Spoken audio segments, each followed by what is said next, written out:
Cuenta la leyenda que en los tiempos en que los hombres aún no habían acaparado toda la tierra, cuando solo había aldeas aisladas, Tupá Yara, el soberano de los cielos, en un duro enfrentamiento con Iyara, el dios de las aguas, llevaron a la población humana al borde mismo de la extinción.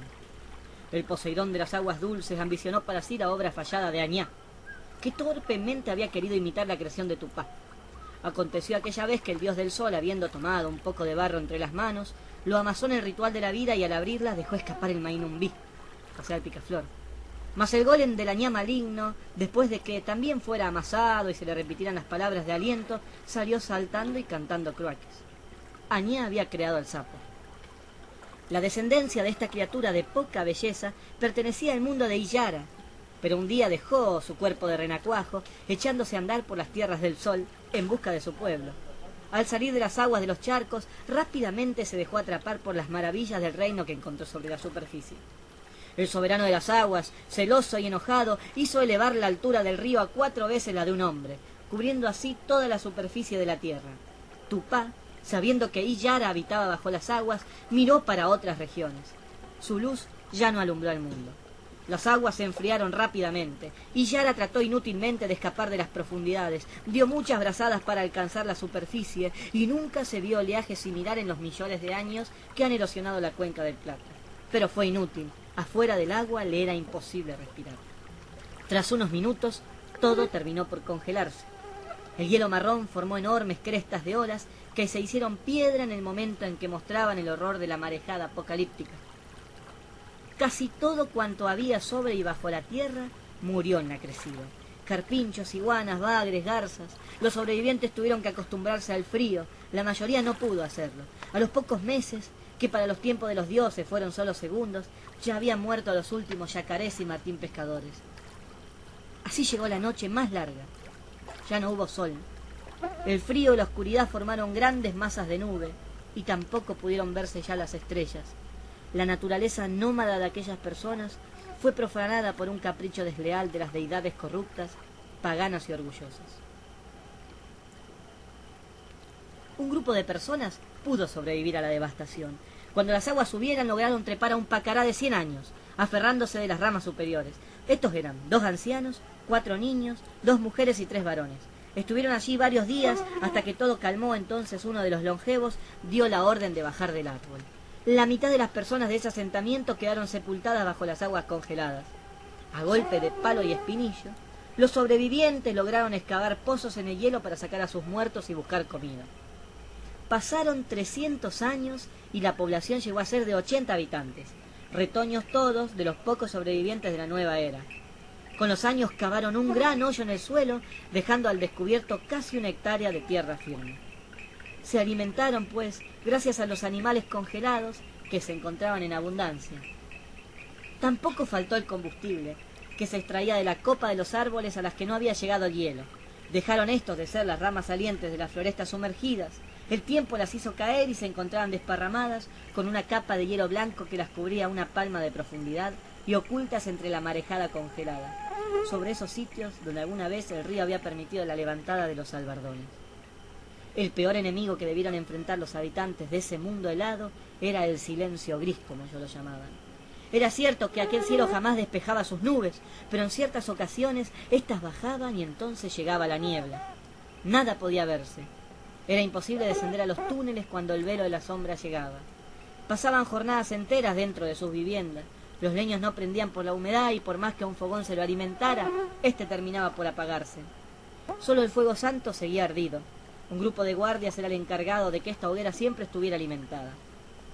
Durante las épocas de niebla, que a veces se extendía hasta por 100 jornadas, las raciones se acababan y había que echar mano a las reservas.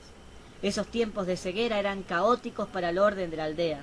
Andaban a oscuras y el camino se escarchaba. Eran muy difíciles esos días.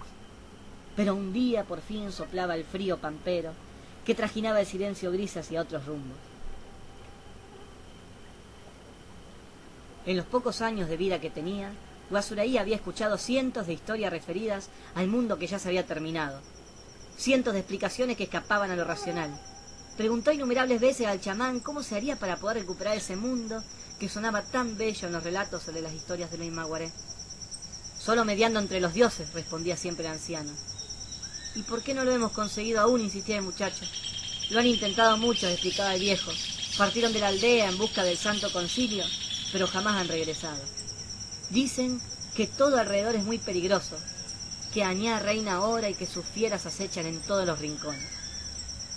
Guasureí jamás puso su fe en la palabra de los ancianos, que solo habían visto nacer y morir algunas almas más que él, pero que tenían el control de la tribu.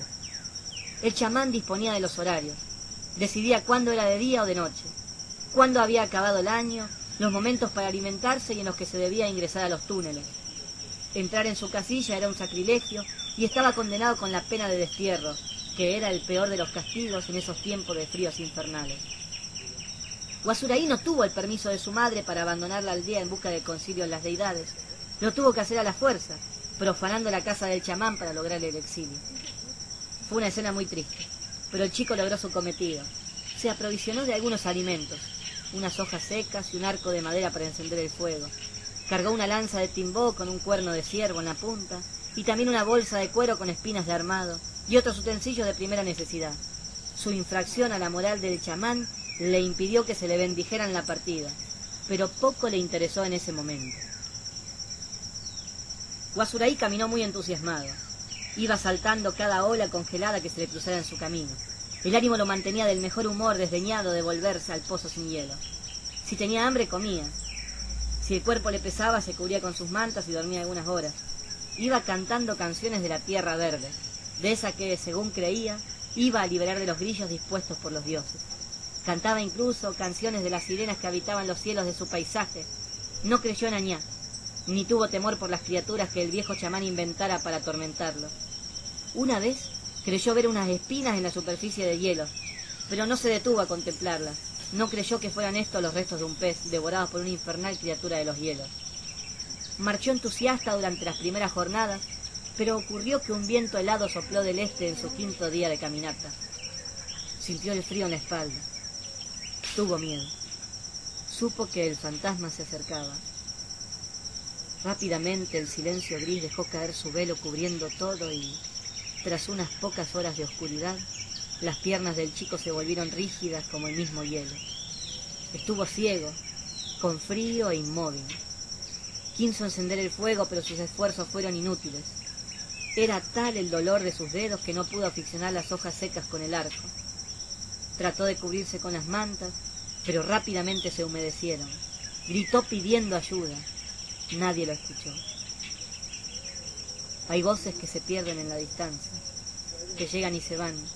El carcelero pasa por delante. Lo oigo, lo busco. Tanteo el hielo y no hallo más que frío y desazón. Y así la depresión surge del alma al rostro. Y ya no pasa el tiempo. Adentro solo hay quietud.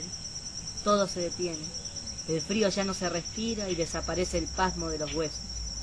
Los ojos se cierran para siempre. El carcelero se adueña del cuerpo que yace y escribe, con escarcha sobre el lomo duro, al joven sedentario de errabundo destino.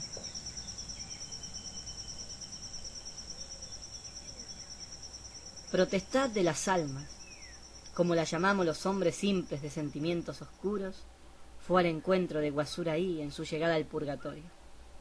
Ella entonces le explicó que Ñande Yara es el creador, dueño de todo lo que vemos y de todo lo que se nos ciega, que él, sin ayuda, creó el mundo en 7 días. El muchacho mantuvo silencio ante su presencia. Ella le enseñó que hay lugares y tiempos donde reina la voluntad de los hombres, y estos no son menos terribles que los gobernados por las deidades. Y así Guasureí tuvo el entendimiento de todas las cosas. No vio al demiurgo, pero entendió su entero proceder. Todo lo podía tocar, todo lo podía ver y pensar y oír, pasado, futuro, todo en un mismo panorama. Eso es la eternidad, le dijo Protestad de las almas. Pero ya no es necesario que lo diga en tu lengua. Ella hablaba con palabras y sonidos muy extraños, pero eso no le importó a Guasureí. Las lenguas ya no eran un obstáculo. Así se hablaba antes de la torre, explicó la niña. Ella señaló hacia abajo y vieron el mundo sin el hielo. Las aguas estaban bajas y pudo conocer cómo era su terruño antes de la inundación. Vio las aves en las lagunas, los lagartos ocultos entre el camalotal, los mamíferos que andaban libremente entre los albardones, también a los peces sacudiendo la superficie del agua con sus coletazos, vio los insectos poblando cada rincón de la tierra firme, encontró arañas que viajaban por el aire volando en sus cometas de seda, descubrió gusanos peludos depredando bosques enteros y emigrando río abajo, advirtió a cientos de mariposas que coloreaban de amarillo las costas barrosas de la bajante. El mundo y sus anales pasaron delante de sus ojos. También conoció a los seres humanos que llegaron del norte, coparon los terraplenes, las lagunas, los pajonales, pelearon entre ellos, murieron muchos, llegaron otros más fuertes y acabaron con los primeros, después aparecieron los de tez blancas que arribaron por el Viborón naviero, observó a 2 guerreros que montaban el mismo caballo, y estos fueron muy poderosos. Los blancos levantaron enormes aldeas grises, talaron los árboles, corrieron a los montaraces y pusieron a pastar sus bestias. Sembraron sus semillas y el suelo les regaló riqueza. Los que quedaron sin tierra fueron devorados por las ciudades. Todo volvió a estabilizarse. Hubo pocos enfrentamientos durante ese periodo. Allí la riqueza gobernó sobre la fuerza, pero entonces llegaron otros que ya no estaban interesados en los suelos y pidieron el agua, y el agua les fue dada. Ya viste demasiado, advirtió Potestad de las Almas. Mas el joven siguió atento observando todo. ¿Cuándo fue que subieron las aguas?, preguntó Guasureí. ¿Cuándo ocurrió esto? Busco y no lo hallo. En ese momento la muchacha señaló un oculto recodo en la curva de un arroyo. Vio a un grupo de aborígenes alrededor del fuego. De los labios de estos hombres salieron 3 dioses enfrentados y así, entre las palabras, vio las aguas subir y luego la oscuridad y el frío. Los hombres se marcharon y 600 años después, en el mismo lugar, un muchacho volvía a hacer salir a los 3 dioses enfrentados, pero esta vez no de sus labios, sino de la tinta azul que nacía impresa en una página blanca. Guasureí prefirió permanecer callado y llorar en los brazos de Potestad. Todos somos la creación de alguien que nos está mirando en este momento, dijo ella, y también lloró.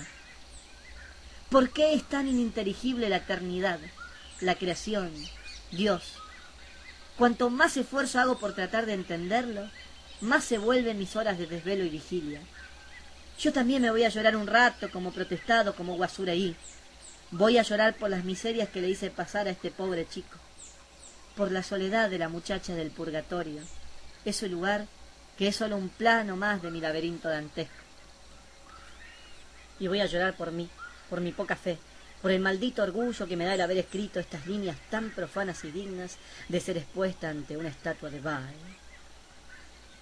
Nota de Facundo Santoro, el compilador de esta leyenda, que también es la creación de otro que, oculto en estas líneas, lo observa en este momento y también llora.